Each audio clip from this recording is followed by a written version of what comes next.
Hi all. Every year పోసినట్టే ఈసారి కూడా మా ఆడపడుచు వాళ్ళ పాపకి మేము భోగిపళ్ళు పోస్తున్నామండి. పుట్టిన పిల్లల నుంచి 11 ఇయర్స్ వరకు అయితే భోగిపళ్ళు పోస్తారండి. ఇట్లా ఫ్లవర్స్, కాయిన్స్, రేగిపళ్ళు అన్నీ కలిపి పిల్లల తల మీద నుంచి పోయడం వల్ల నరదృష్టి ఉంటే వెళ్ళిపోతుందని అంటారు. ఇంకోటి ఏంటంటే బ్రహ్మజ్ఞానం పొందుతారని అంటారు. ఎవరైనా సరే పిల్లలకి భోగిపళ్ళు పోయొచ్చు అండి. ఇలా ఎంతమంది దిష్టి తీస్తే పిల్లలు అంతా యాక్టివ్గా ఉంటారు. ఇలా హారతి ఇచ్చేసిన తర్వాత మేమైతే 1 by 1 భోగిపళ్ళు పోయడం స్టార్ట్ చేసేసాం పాపకి.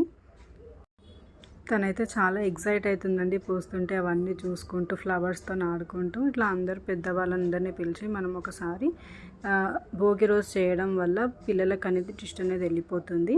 పిల్లలైతే చాలా యాక్టివ్గా ఉంటారు. అలాగే అందరూ తనని బ్లెస్ చేసినట్టు కూడా ఉంటుంది.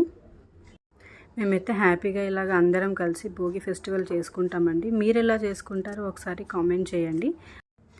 Happy Bhogi to all and thank you for watching the video. Please like, share and subscribe my channel. Thank you.